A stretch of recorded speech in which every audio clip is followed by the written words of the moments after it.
Hola gente, ¿qué tal? ¿Cómo estáis? Soy Arturo, bienvenidos al canal del Guardián de los Arcanos, donde hoy vamos a ver Impossible Landscapes, esta que es la primera campaña publicada para el juego de rol Delta Green y que, como en todo este tipo de juegos de horror sobrenatural, Cthulhu Video, tal, el sistema de reglas importa, el juego en sí mismo importa, los suplementos importan, las aventuras que se publican importan, pero lo que de verdad marca la madurez de un juego, de este tipo de juegos, es una campaña que de verdad te llame la atención, que de verdad le dé empaque como juego de rol, y en este caso este Impossible Landscapes lo logra perfectamente para Delta Green y vamos a pasar a verlo inmediatamente.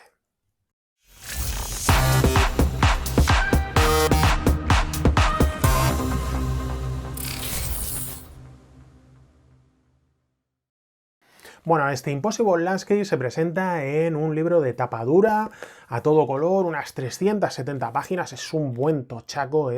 para que lo veáis, con la maquetación habitual de la línea, donde tenemos una maqueta bastante simple, clara, donde se sobreponen encima del texto pues documentos, archivos, recortes, incluso anotaciones a mano, como si fuese el diario de uno de los agentes que pertenecen a esta agencia secreta del gobierno que combate a los terrores de los mitos de Cthulhu. Esta campaña que va a girar en torno al Rey de Amarillo, que va a ser el leitmotiv principal y la superposición en este plano de la realidad con el de Carcosa. Para los que no conozcáis al Rey de Amarillo de Robert W. Chambers, el Rey de Amarillo se presenta en la corte de Itil, en Carcosa, durante una mascarada, uno de estos bailes de máscaras pues suntuosos por parte de la Alcurnia, presentándose como el fantasma de la verdad. Y el momento álgido de la obra, una obra de teatro, pues se marca cuando él confiesa que no lleva ninguna máscara, que lo que están viendo es su auténtica cara, lo cual conduce a la locura a todos los presentes. Bueno, este Rey de Amarillo aquí va a ser presentado de una manera un poco más filosófica, no tanto como una criatura de los mitos, que es lo que podríamos esperar dentro de uno de los juegos de tipo corte, la llama de Cthulhu, sino más bien de una manera en la que se presenta como si fuera un vector de infección que infecta, que se propaga, que se expande a todo aquel que se ve expuesto a él y que como tal debe ser tratado como una propia enfermedad. Dentro de lo que es el juego vamos a tener lo que son dividido, lo que es la propia campaña, en cuatro partes que van a componer una campaña completa. Vamos a tener una serie de apéndices al final, donde vamos a tener todas las ayudas necesarias para poder dirigirlo, así como una parte de introducción al principio. Se abre la campaña con unas palabras por parte de John Scott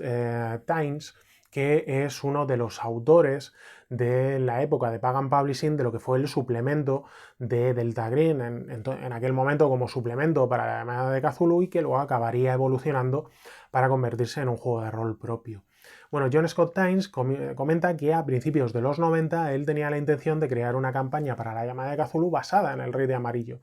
pero que, pues bueno, por cosas de la vida, pues por cosas que no se le dio bien o tal, pues no acabó cuajando. Sí que creó un montón de información, sí que creó un montón de texto, incluso llegó a probarlo en mesa, pero que al final se quedó ahí en un cajón, y que su compañero de piso en aquel momento, Dennis de Twiller, pues que nunca lo soltaría, siguió construyéndolo y acabó publicando este Impossible Landscapes. Bueno, tenéis que tener en cuenta que Pagan Publishing, la antigua Pagan Publishing, que hoy en día pues muchos de los veteranos se han ido a Art Dream Publishing, tenía de las mejores campañas jamás publicadas para la llamada de Cthulhu, de verdad, buenísimas. Siempre os doy la tabarra con la gente de Pelgrim Press, que son auténticos titanes, y hacen un trabajo estupendo, pero es que los de Pagan Publishing no les van a la zaga. Tenéis campañas como para Cthulhu actual o incluso Delta Green, como Sisters of Sorrow, que son una absoluta maravilla, y de las cuales, de algunas de ellas ya os hablaré el día que haga mi top de 5 campañas favoritas de la llamada de Cthulhu, porque ya veréis que va a haber algunas de Pagan Publishing. Bueno, esta campaña se nos presenta, como digo, con el leitmotiv principal del Rey de Amarillo, y esto nos lo van a presentar desde un primer momento con una cronología basada en las experiencias que ha podido tener la agencia de Delta Green con respecto a este Rey de Amarillo. Nos comienzan hablando de que en 1895 hay un libro en Francia que corre entre los diferentes artistas conduciéndoles a la locura, que se llama Le Roi Jean, que se traduciría como El Rey de Amarillo, un libro con unas tapas rojas que acabaría siendo conocido como el Red Book, el libro rojo, y que, como digo, pues acabó conduciendo a la muerte de cerca de 200 personas, siendo prohibido por tanto y perseguido, desapareciendo un poco de la historia. No sería hasta 1951 cuando un agente de Delta Green, que se llama Emmett Mosby, se encuentra entre las diferentes reliquias o los diferentes legajos que han recuperado de la Segunda Guerra Mundial de los nazis, se encuentra con este libro rojo. Y lo que hace es que pues, queda absolutamente pues capturado por él y lo traduce al inglés, desapareciendo. No se volverá a ver a este agente de Delta Green, y en unos cuantos años después, en 1955, es la propia agencia la que tiene que detener una obra de teatro que va a ser pues estrenada en Broadway, que se llama The Great Chant o algo parecido, no me acuerdo muy bien cómo era, que pues evidentemente puede conducir a un desastre total y absoluto. Viendo lo que es esta amenaza, Delta Green establece un protocolo, el Static Protocol, para tratar con esta amenaza, con esta enfermedad, con esta infección que se propaga y que se extiende, como es el Rey de Amarillo, y que básicamente se basa en que cualquier obra que exista con este material debe ser eliminada. Cualquier persona que copie, cree, distribuya o produzca este tipo de obra debe ser eliminada. Cualquier persona que haya entrado en contacto con esta obra debe ser contenida o eliminada. Es decir, ya estáis viendo que el servicio de limpieza de este Static Protocol pues actúa de una manera bastante bestia, y que incluso cuando estamos hablando de que ese contacto que se haya podido producir no solo se refiere a civiles, sino también incluso a propios agentes de Delta Green, lo cual nos va a llevar a alguna parte dentro de esta campaña donde los investigadores pueden pasar de ser cazadores a convertirse en presas. Bueno, tenemos una serie de reglas que nos van a presentar acerca de esta partida, donde se nos presenta el hecho de que se trata de un tipo de horror surreal. Se trata del surrealismo. Y diréis, ¿y cómo se diferencia el horror de ese horror surrealista? Bueno, te dicen que el horror es que el cadáver de un pariente tuyo se levante, pero que se convierte en surrealismo cuando ese mismo cadáver de un pariente tuyo se levanta, se pone a desayunar a tu lado y a nadie le parece extraño. Se trata de dar ese toque de surrealismo a todo lo que es la historia, a todo lo que es la trama que se va a jugar dentro de esta campaña, muchas veces mezclando lo que es la realidad con la irrealidad, el hecho de confundir no solo a los investigadores, sino a los propios jugadores que llevan estos investigadores, no estando plenamente seguros de si se encuentran en el mundo real o en el mundo irreal. Entre el plano de lo que es la realidad y el plano de Carcosa que se superpone, existe un plano intermedio que es el Night World.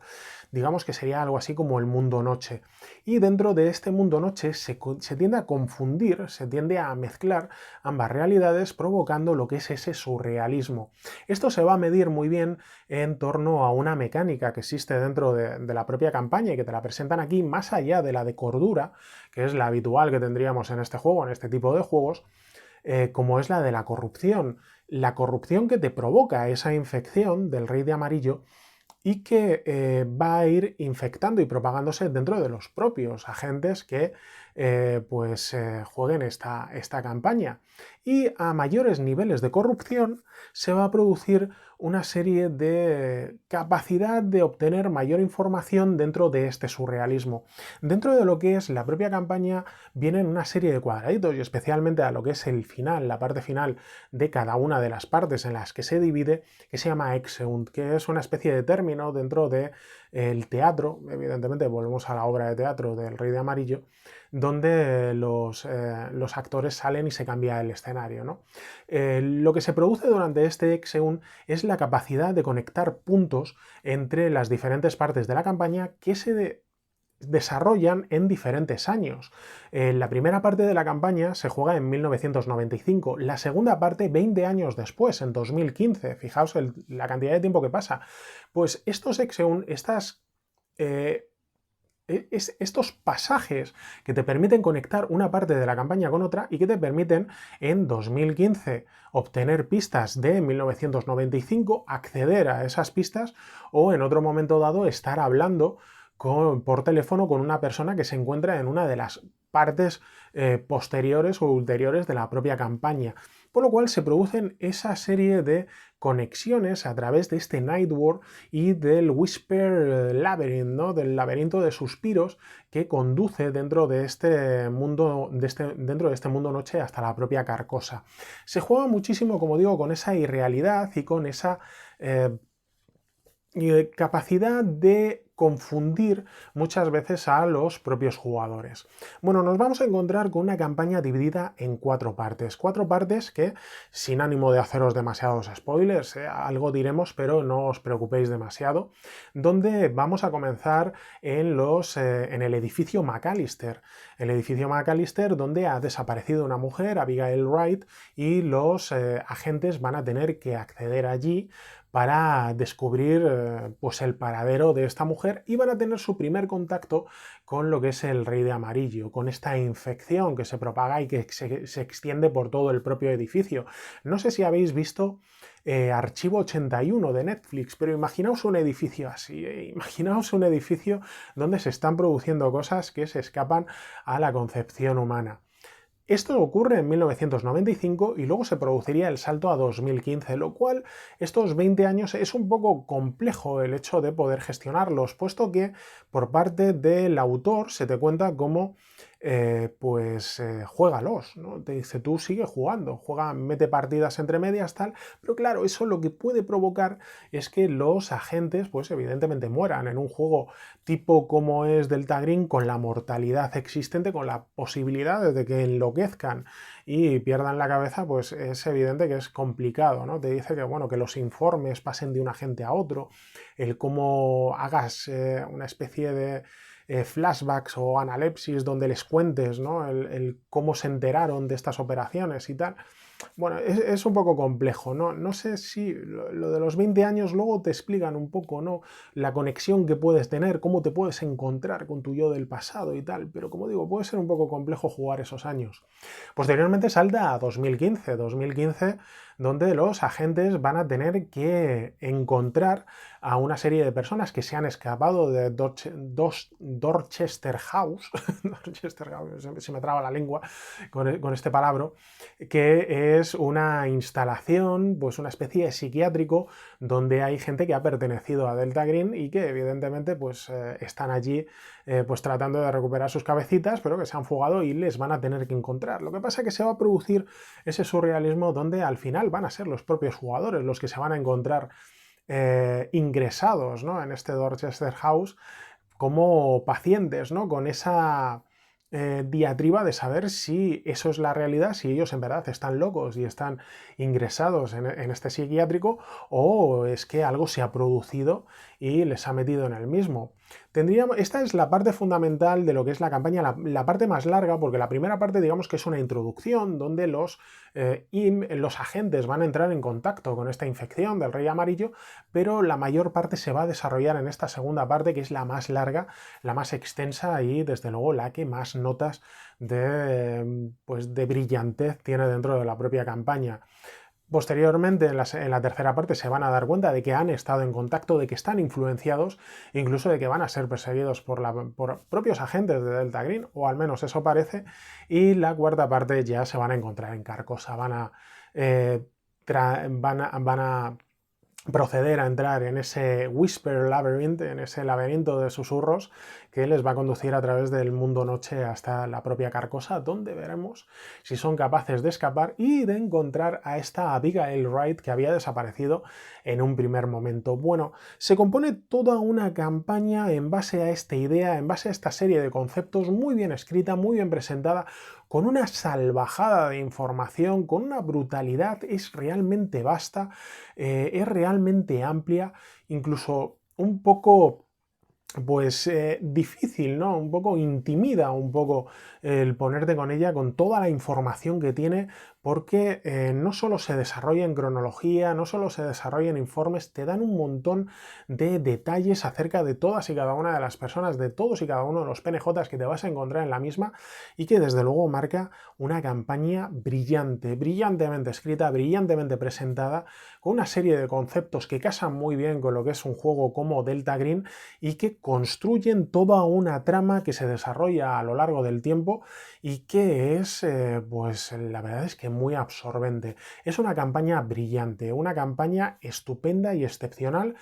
no solo para Delta Green, sino para cualquiera que nos guste este tipo de juegos de horror Lovecraftiano, cthulhuideo, de terror sobrenatural. La verdad es que es una absoluta maravilla, muy bien escrita, con unas ideas brillantes y muy bien ejecutadas. Una campaña estupenda y desde luego muy recomendable. Ya os lo he dicho que merece la pena aprender inglés, practicar inglés por cosas como estas, ¿eh? Así que espero que os sirva esta reseña que he hecho hoy acerca de una campaña que a mí me ha enamorado y que tengo unas ganas enormes de poder llevar a la mesa.